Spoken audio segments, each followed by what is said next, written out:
We hear a lot of perspectives on the Mankind podcast. Inclusion of a guest is not an endorsement of their views, and the opinions expressed here do not always represent the mission or values of the Mankind Project USA. This is Michael Bonahan, and you're listening to the Mankind Podcast.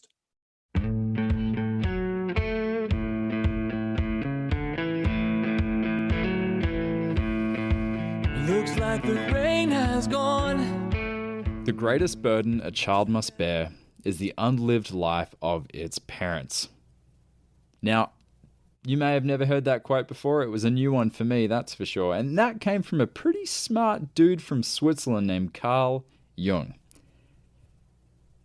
Now, if this is your first time joining us, welcome to the Mankind Podcast. I'm your host, Brandon Clift, and this is the show where men can get away from media's magnifying glass to have real conversations, to talk about the things that keep us up at night, talk about the things that are challenging us in the world today, and really just gives us a chance to kind of take the masks off and have a real conversation about how we as men can better understand our role in all of it.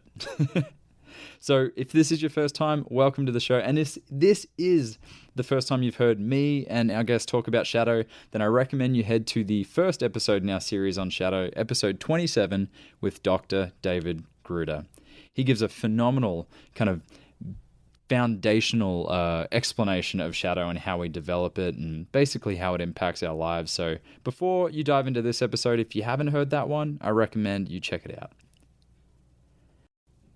Now, in that episode, David shares how we as children are the ones who adopt the shadow into our lives. It's not so much a thing that we figure out later in life, but more something that we used as kids to understand the world and our place in it. A survival mechanism. Now, as kids, we may not have the environment, the support, the teachers, the mentors, or even the cognitive ability yet to really address these things before they become a problem. So what happens is when we become older, grow into our adult skin, when we become parents, what do you know? That's when this stuff really starts to become a problem. So whether or not you are or aren't a parent, or you're in a role of influence for kids, or, you were a kid, which kind of rules in all of us, I think you're really going to like this episode as we welcome back Michael Bonahan to give his insights from his experience from working with thousands of kids. Those that are privileged, those that aren't, those that have had the silver spoon, those that have had tremendous challenge in their life. Michael does a phenomenal job in this interview to really kind of lay out the landscape of how we as kids first build these survival mechanisms around shadow, and that how we as adults, parents, influencers, can break the cycle, not just for the next generation to come, but for our healing journey as well. Enjoy.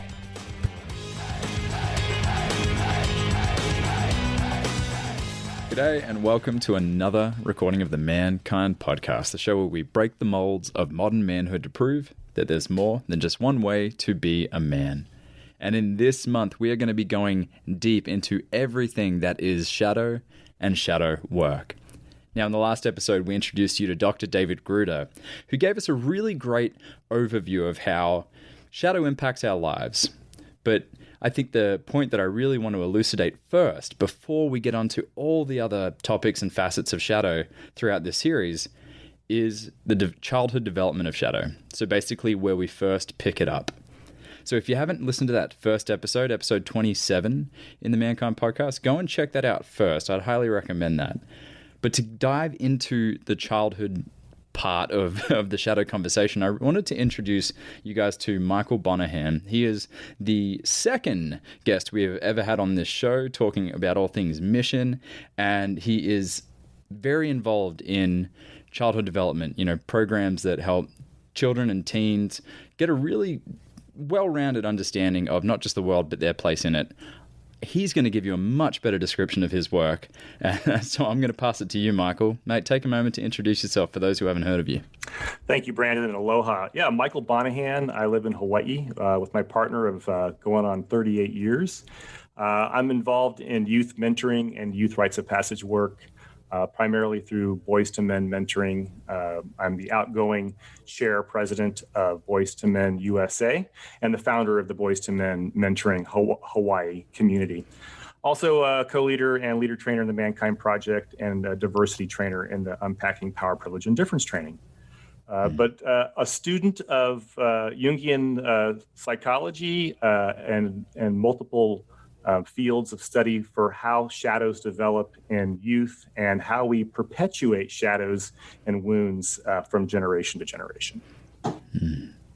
Mate, well, I'm so happy that you're here. So I specifically thought of you for this one, and yeah, let's jump into it. So first things first, give us a bit of kind of like a broad understanding of the Boys to Men program, just to give kind of a context as to the lens that you've been looking through as it pertains to work with kids. Yeah, so Boys to Men was actually started over 25 years ago in the San Diego community by three men, Craig McLean, Joe Sigurdson, and Joe's dad, Herb Sigurdson. And it's expanded around the country. Primarily, we focus on group mentoring, which is different than the one-on-one model. The group mentoring model for boys 12 to 17 years old.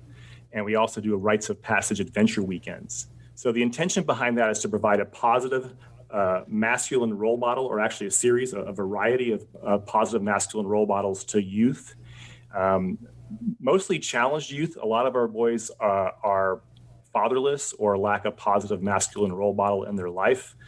And the intention is to help boys to open up their hearts, to be able to have a safe space to share things that they're feeling around shame, fear, or sadness in their life, to become more emotionally literate, and to begin stepping into their life's mission or purpose.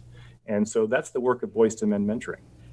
Well, mate, I know you've been involved for as long as I've known you. It's going on a couple of years now, and so I'm sure you've witnessed just thousands of individual boys go through the program and their process. And so let's start in an area that really, it was a new way to look at shadow as far as how it develops in us as kids. When I was talking to David in the previous episode, he said, how genius for us as children. We're talking as early as we can cognitively, adapt and learn from our surroundings, that we create these survival mechanisms, these kind of rules in which we understand the world.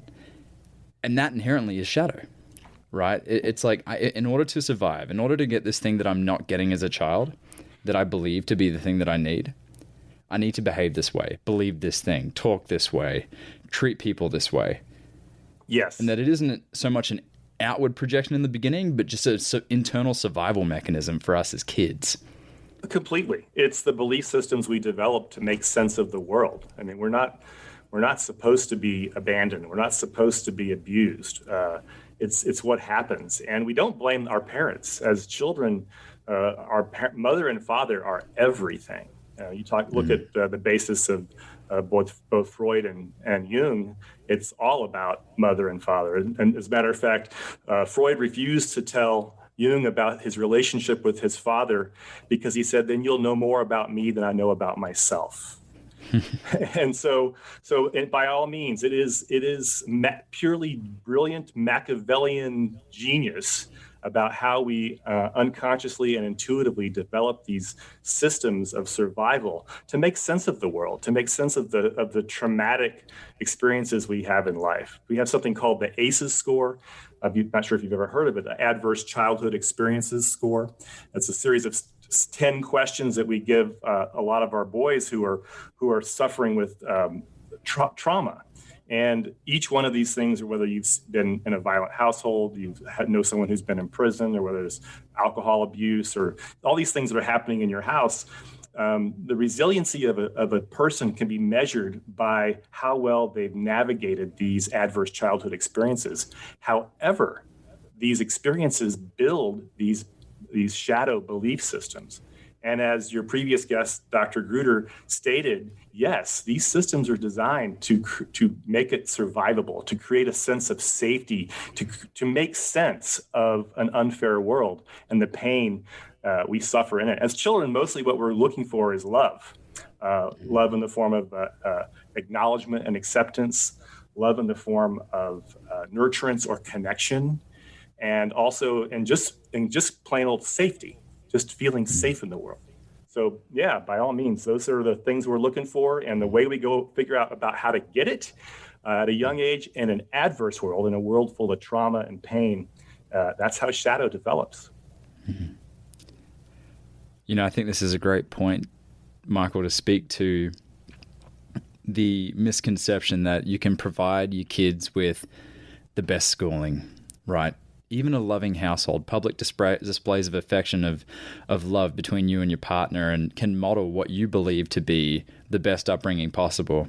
It does not mean that that kid is not going to adopt some form of shadow. Yes. To help them survive. Exactly. I've been doing men's work for many years, and we'll check in. You know, a lot of the men's work that we do in the Mankind Project is about discovering those early experiences. We have this process called Guts on our initiation weekends, where the men are asked to go back and remember some of these experiences, these sort of life-altering systems of instances where these systems of belief were developed. And going back, but some people will just say, look, hey, I had the most perfect mother and father. I had the most idyllic childhood. There are no problems. But these things happen in micro instances and also happen underneath.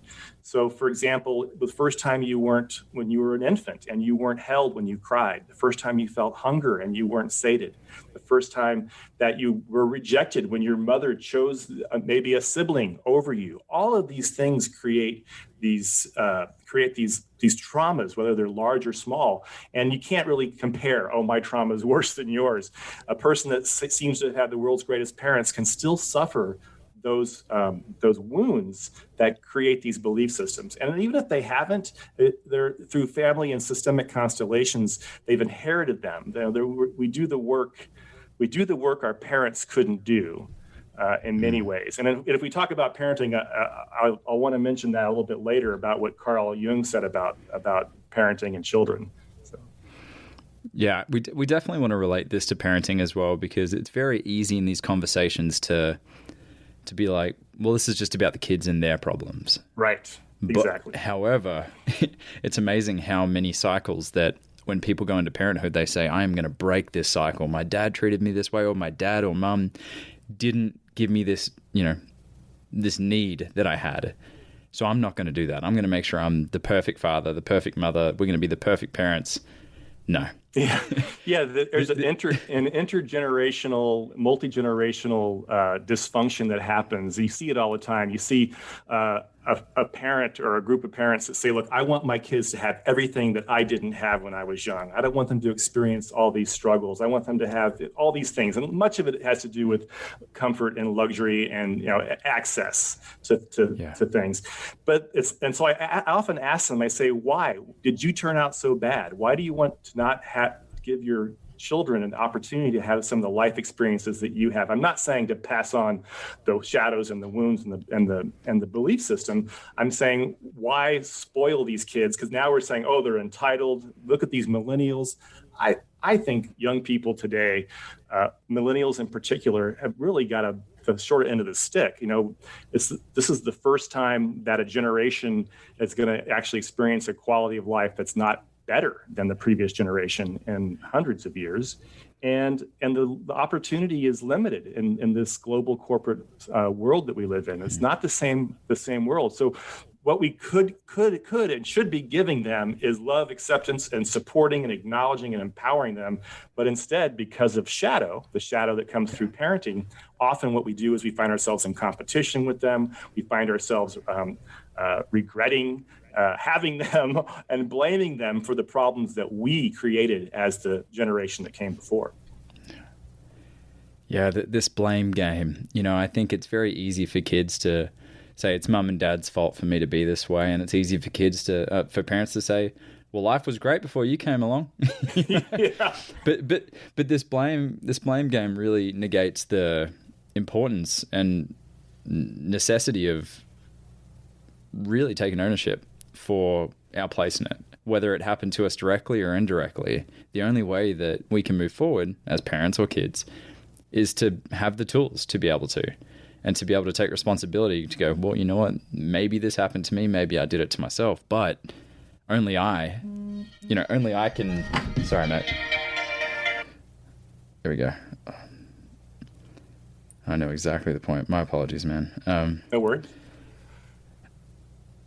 Only I can do something about it. Like, I'm holding the pen. It's my narrative, right? So I think first off, right, we got to remove the blame element of it and, acknowledge what is true for the impact of parent to child or child to parent. But from that place of being able to take that responsibility, go, all right, cool. What's the next step then? Yeah, as you're right, as fully actuated adults in the world, it is our responsibility. The pen is in our hand. However, the preface, the foreword, and all the research and background material that goes into writing the novel that is our life has actually been generated by our parents and their parents and our entire family constellation. So we inherit the unfinished work of our ancestors. And that often shows up in ways that shadows and belief systems are passed on to us. A personal experience of my own is I was abandoned by both my mother and father when I was very young at different times. Even though my father didn't technically abandon me, my mother took me away from him. But from the point of view as a child, my dad is no longer around. In working with one of my mentors, Dr. Gail Gross, who's a Jungian scholar, she said to me, she goes, well, what do you think your shadow is and the projection in the world? What's the impact on the people you care about, the relationships you have because of that abandonment? It's like, well, I'm afraid of being abandoned, so I make myself indispensable. I went through all this sort of cause and effect reasons. She says, no, the projection is you are abandoned, therefore you abandon. And so part of my belief system was to protect myself, to keep myself safe, is I will abandon you before you can abandon me. So it's really, these wounds that happen, no matter what they're at, whether they're actually physical abuse, psychological abuse, there's terrible acts of sexual abuse, abandonment, and then just the behaviors, the belief systems that are passed on from our parents show up in behaviors, the choices that they make. Carl Jung said, and I'm going to paraphrase him because it's a much longer quote, but he said, the greatest burden that a child can bear is the unlived life of a parent. My advice to parents is always to live your life, to do your work, all the work that you've been talking about in the Mankind podcast, all of this reflection and this personal development work, to go back and uncover your own wounds and the shadows and belief systems that you derived as a way of keeping yourself safe when you were a child, the shadows that no longer serve you, to do the work and put those out in front of you, and to allow your children to see you transforming and changing, and to living your life to the fullest, and which may include creating boundaries around how much time your child takes up in your life or what you choose to do.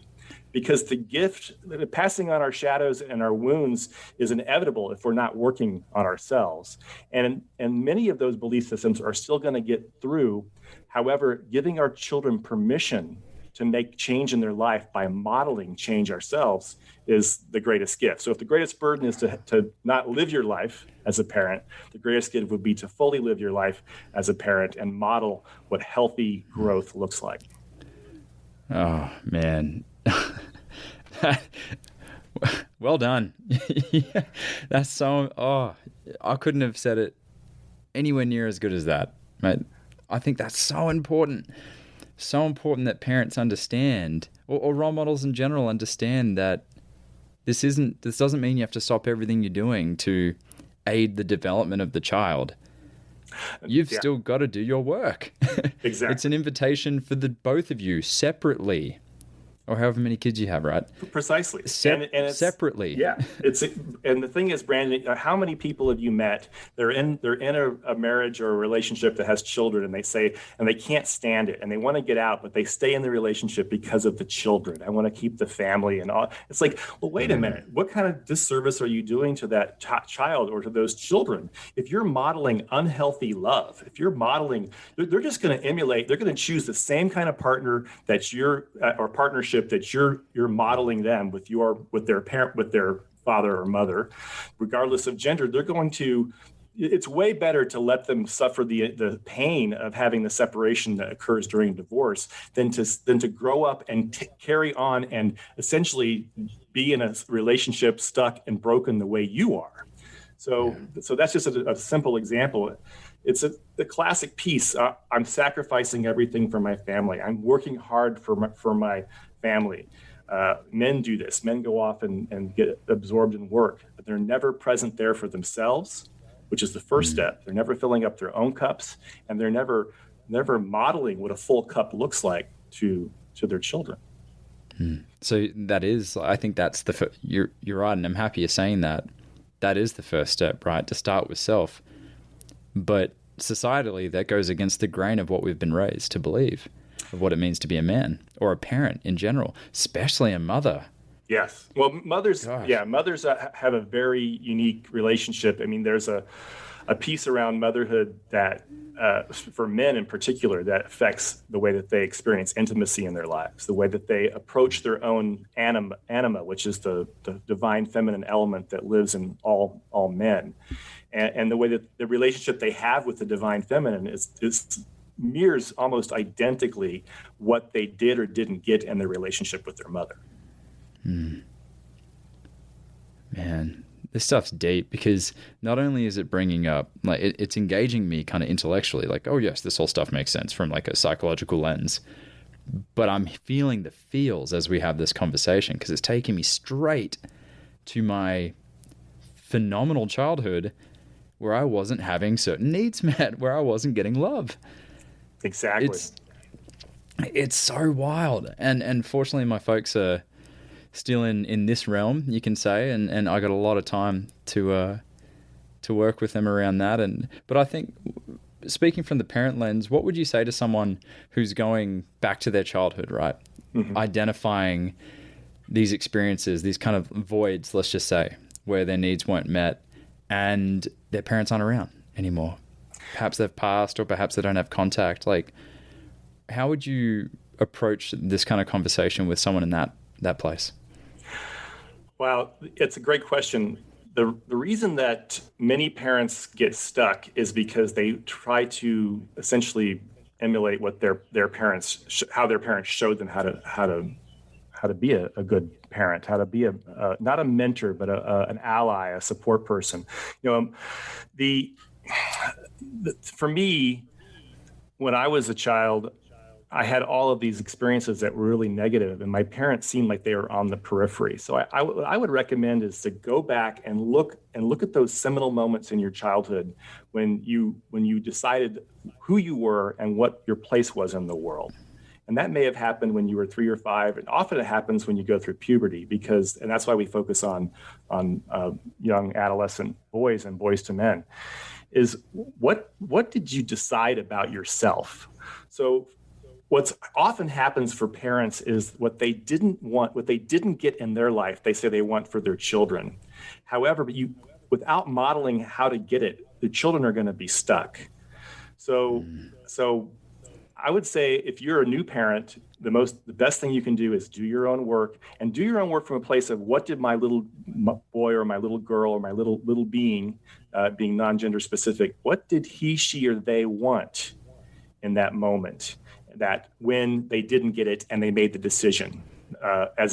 For me, some of the decisions were, well, I'm unlovable, or I'm worth abandoning, or I don't belong. A sense of belonging is super important. And these are all based in needs and based in the Jungian archetypes as well. But like, if a mother provides, the way that she shows love, and we want love from our mother, is usually through nurturance, support, and caregiving. And the father is more is the bird that pushes the baby bird out of the nest. That's the father is more about challenging and encouraging and pushing young people, their children, to do something, to move out of the house and go do something new and different, which is often the shadow is, do what I couldn't do. You get stage mothers that want their child to be the star they couldn't be.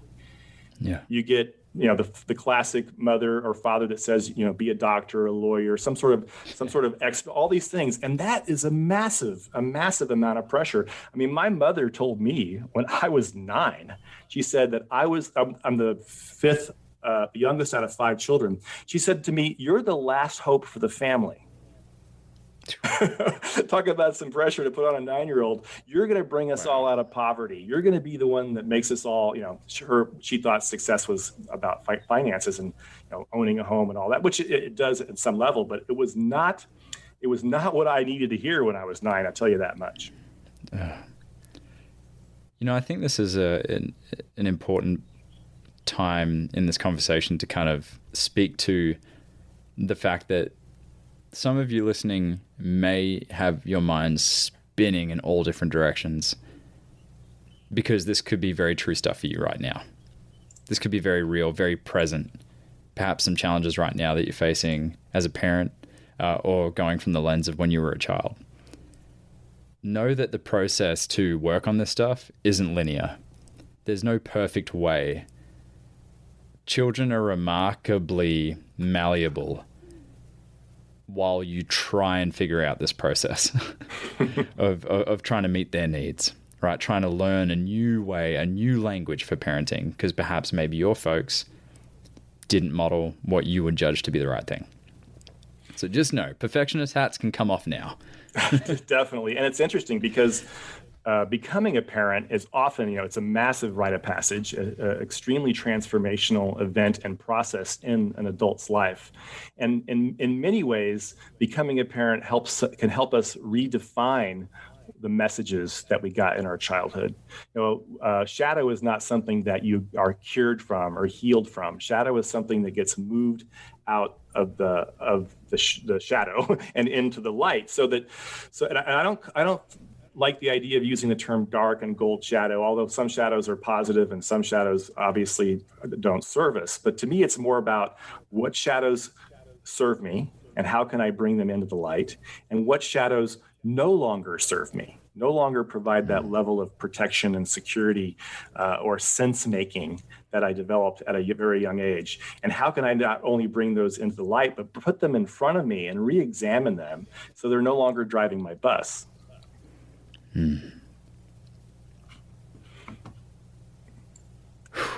Yeah, man, this is all present. It truly is. It's never, your job is never done on shadow work. Jung talked about the process of individuation, where you truly know yourself. And if you want to be a great parent and just an improved version of the human being you were from yesterday, it's about getting to know the truth about yourself, all of it, warts and all, the shadows that no longer serve me, the belief systems I invented that are actually based purely in the emotions of maybe a 3 or a 5-year-old. They're not even real. There's no basis in reasoning in them. And then the wounds themselves, because if we don't heal the wounds, the shadows will continue to drive us. And unfortunately, we will re-wound and pass that wound on to our children. We'll leave it up to them to have to do that work. There's an interesting experience in my life. Back when I had my gym back in Australia, there's this client, let's call him Greg. And I will never forget the first conversation he and I had. He came in wanting to lose that 10 kilos, that magical 10 pounds or 10 kilos, right? Then everything will be great after that. He's kind of a real estate guy. He's, a bit of a, kind of point and wink kind of fella, very charismatic, gregarious. And I asked him, so I'm curious, what do you want to achieve? He's like, I want to lose 10 kilos. So that's a great goal.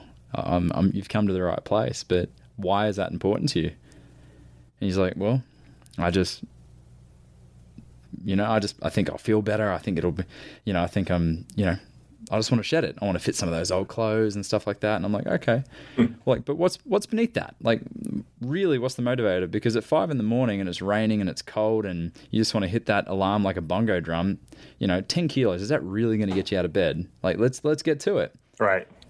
And for about 10 minutes, I couldn't get anywhere with him. Yeah. And I was a bit of a hard-nosed kind of, pull the paper away, slide it away kind of person. And I'm like, well, man, I have a feeling we don't have a good fit here. Because if I don't know really why you're here and why you want to achieve this, then there's someone better for you out there. And he kind of deflated and he's kind of chin dropped and he's like, Brandon, when I was 12, my dad died from a heart attack. He drank, he smoked, he ate mincemeat pies every day. And I have hated him ever since. Wow. Because he's never met my wife. He's never met my kids. I did not have a dad when I needed him most. And he said, Brandon, I'm in worse shape than what my dad was. Wow. When he died. Well, there's some motivation right there. It's so interesting. We do wow, we do often do not choose what our parents want for us at great risk of not pleasing them, not living up to their expectations. So much of what's put upon us, the unlived lives of our parents is put upon us that they expect us to live in their stead, is we don't actually get to do it. Often not only because they didn't model how, but because we're still too tragically stuck in the wound. It could be a shaming message. It could be a shadow belief, like I don't know, I'm not good enough, I can't do it, I can't get it. And it's almost, there's a rebellion that has to happen against your parents. And it classically happens when you're an adolescent. But like in Boys to Men, we share the exact same messages that parents are trying to get across to their youth. We share that, but they take it at face value and they listen to us because we're not their parents, because we're members of the community. We're not related to them. We don't have a vested interest. We're just speaking our truth about what we've learned after we've gone through life's experience of suffering and joy and all of that. And so there, in some way, if you have not, in the process of growing up, if you have not had a conflict with your parents, and for men specifically their mother, it may be possible that you are still stuck in the dynamic that you have with your parents. They're still parenting you. They're still the big one, and you're still the little one. And the shadow work piece. Whereas what's supposed to happen is we're supposed to lift children up to a point where they become a big one with us, and then later in life we actually become the little one, and they become the big one. It's a role. It's a handing over the reins to the world.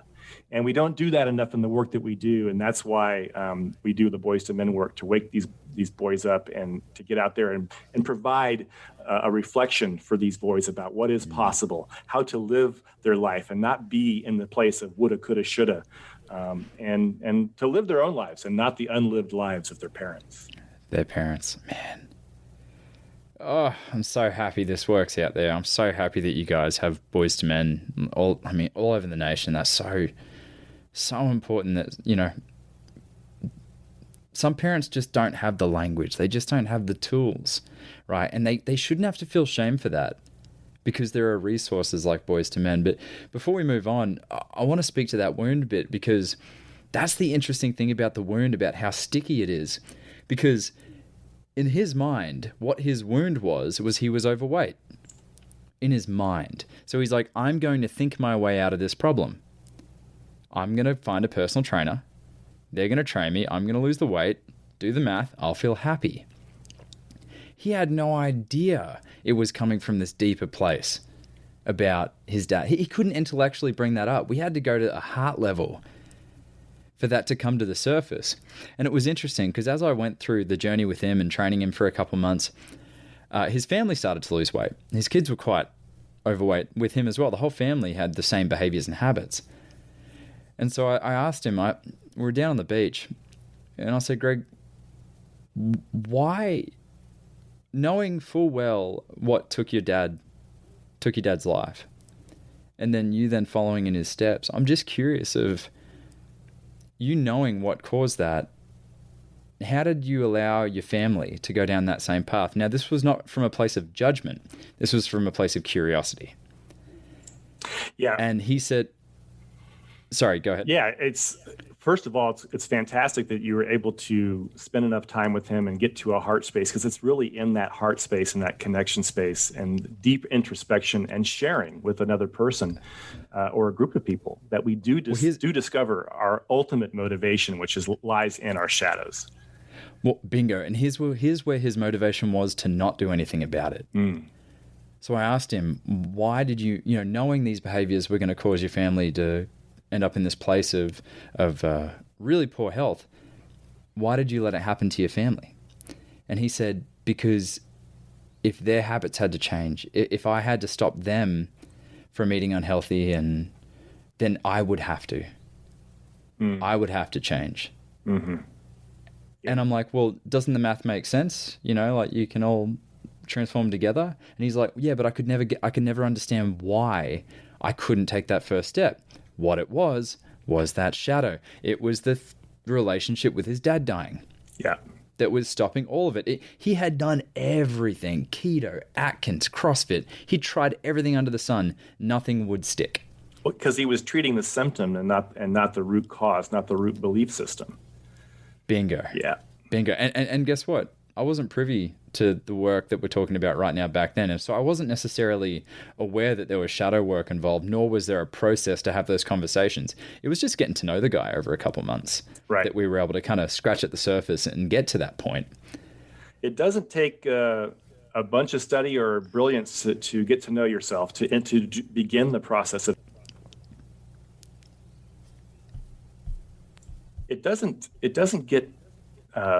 require a bunch of study. It doesn't require you learning all this stuff in your head to uncover the shadows and to do the work. All it requires is actually courage, which I'm not talking about bravery. I'm talking about coming from a heart space.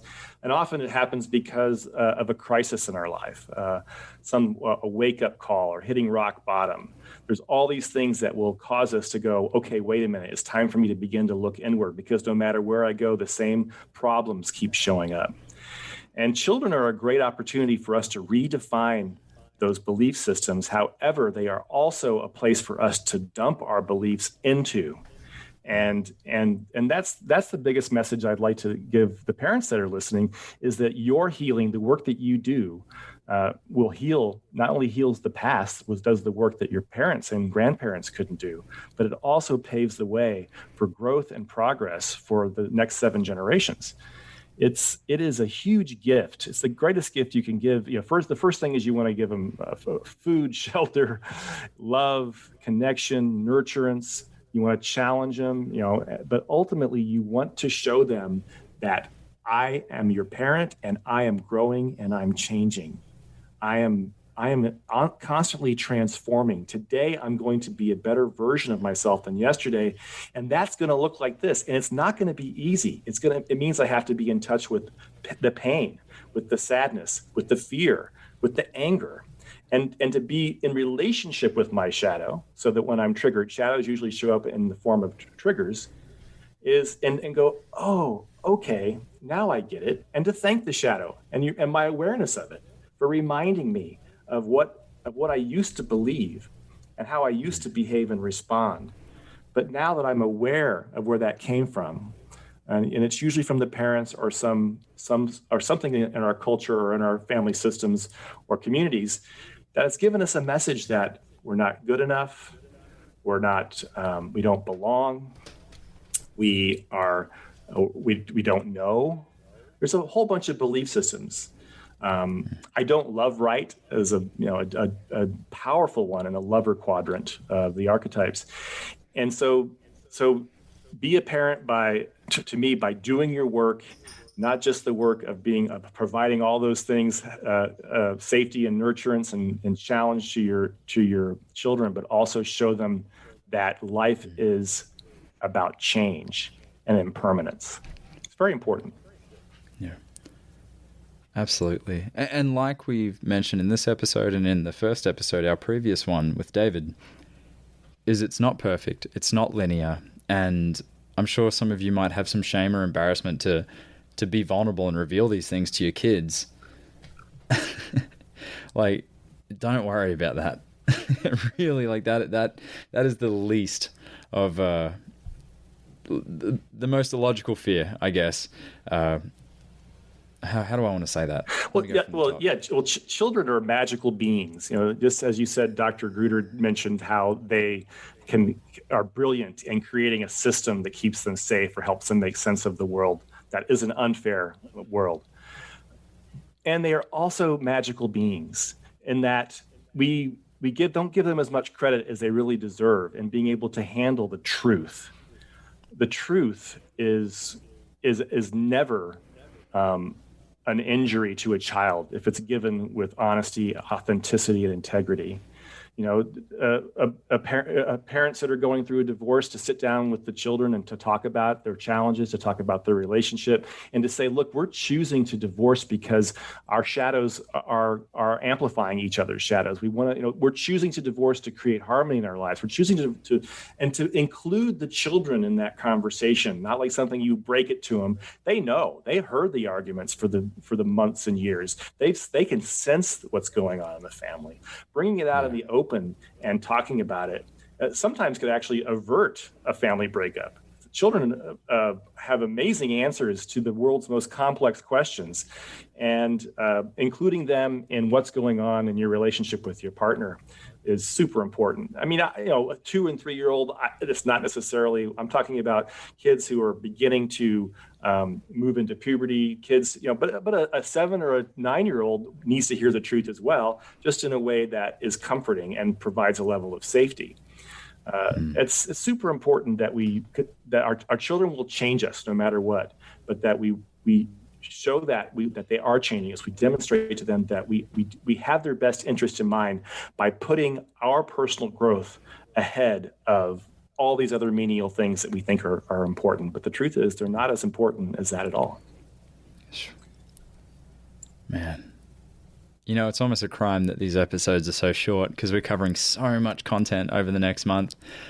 But the time that we have spent together, Michael, has just been, in my judgment, my eyes and my heart, so valuable. It's opened up a couple things in me personally that I'd love to investigate with my parents, and I'm so proud of them for doing the work and, you know, committing to building upon the relationships that I have with them. And man, I really hit the lottery with them, but it doesn't mean there aren't hard conversations to be had. So, mate, thank you for taking the time to be here. I couldn't think of a better person, right, to be in your seat right now, sharing your wisdom with us. And so I'm sure a lot of people that have been a part of this conversation, that have been listening to us for the past 40 minutes, would love to find out more about yourself, Boys to Men, how they can get involved. And many may not know that you're a coach as well. So, mate, take a moment to tell us a little bit about how we can find out more about you.